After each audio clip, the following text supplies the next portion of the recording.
In the name of the Father, and the Son, and the Holy Spirit. Amen.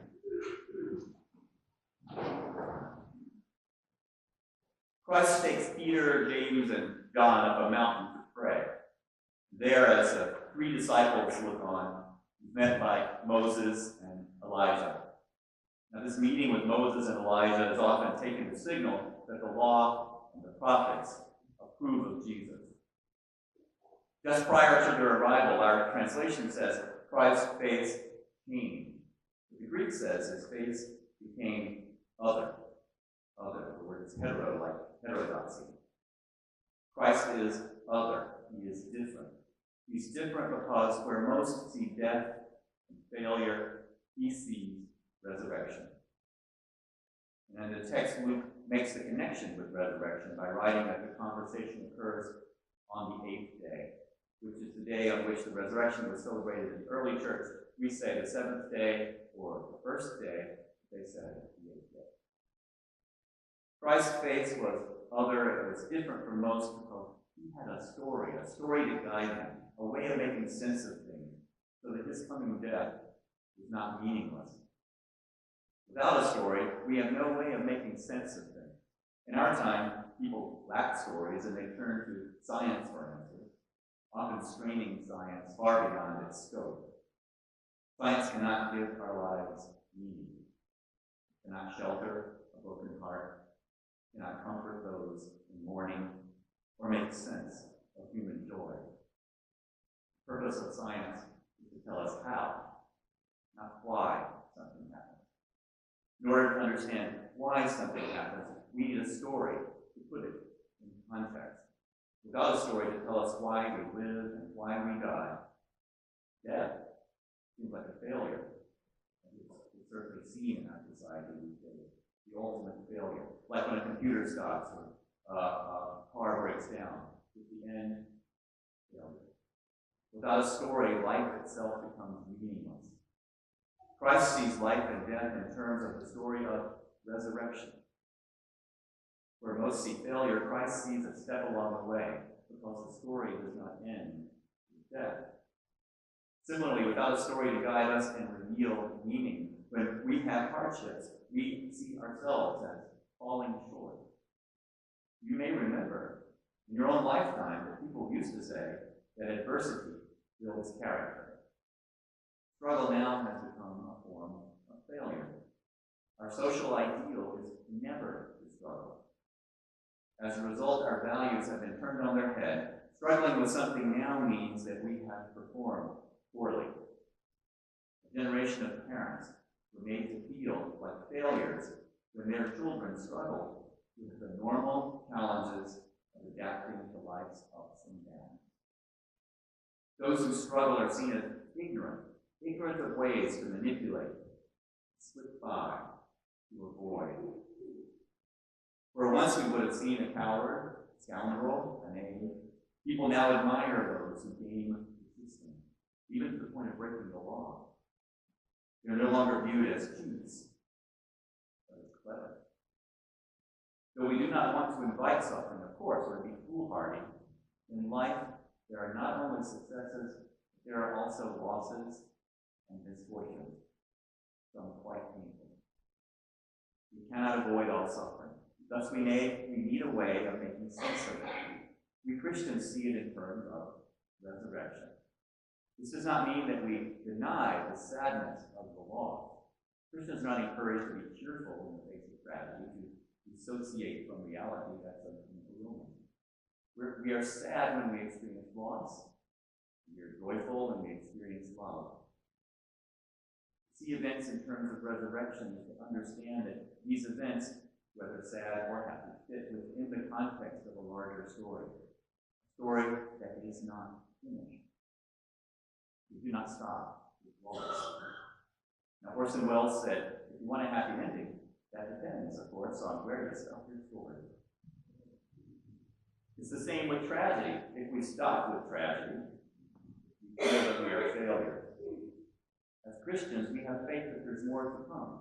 And not only that, but that even our suffering has meaning. The story gives it meaning, or reveals its meaning, I would say. Not only is death not the end for us, in other words, but we also know that what we experience here, even those painful things, cause us to grow. If we allow our experiences, both good and bad, will increase our ability to love, so that we return to God more in tune with God. There are many explanations for suffering, and I'm sure you've heard some of your own. There are other popular ones and theological ones. And the question of why we suffer is called theodicy. Some theodicies, whether popular or liturgical, I would say, to be polite, are quite burdensome. I've heard people respond to those who are suffering, for example, by saying that, well, God has a purpose. Okay, this is generally true. God has a purpose, for sure.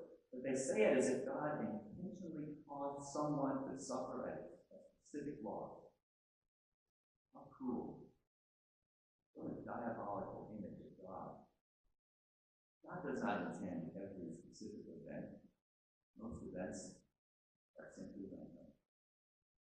God has created an environment which may have a variety of random experiences, some of which are pleasurable, some of which are painful, and grow from them. In most instances, there's no particular reason that a specific individual experiences something painful. We know, however, as Christians, that the story does not end with the pain. Though life may sometimes be extremely challenging, ultimately, we will be all right. As Julian Norwich wrote, all shall be well, and all shall be well, and all manner of things shall be well. The story does not end with our suffering. People will also try to tell you, or even tell you, ways of avoiding suffering.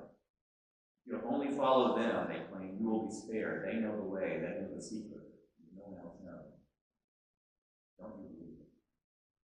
Life will happen, no matter what we do. We flatter ourselves to think that we can prevent all suffering, whether our own or that of those whom we love. Preventing others from going down on this fortunate path is, in most instances, beyond our control.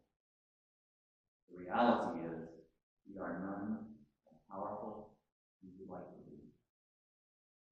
Sometimes we just take too much responsibility. We need to forgive ourselves. But we can be present to others. We can witness to them by how we live our lives. We can walk with them in their suffering if they allow us. We can set good boundaries. We can be honest. We cannot control others or determine their path. And that can be painful. It hurts to watch those who we love make mistakes, sometimes even fatal ones. But as Christians, we're confident that the story is not over. Death is not the end. Everything is meaningful because everything is an opportunity to grow, an opportunity to deepen our understanding, an opportunity to love, and to allow ourselves to be loved,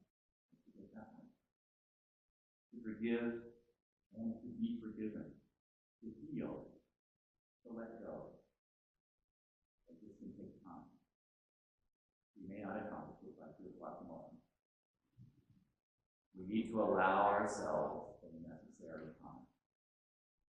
God created a cosmos that would be a place where we could grow so that we may go back to heaven more loving, more faithful, more hopeful. When we encounter something painful, as we will, we can't fold our arms and say, why did this happen to me? In which case we refuse to grow, refuse to learn, refuse to relate to God. Or we can become other, like Christ, and say, I know this is not the end of the story. I will, over time, place this in the context of a larger narrative. In the meantime, I will let others love me in my suffering. Instead of seeing life in terms of death like Christ, we may choose to see life in terms of resurrection. The story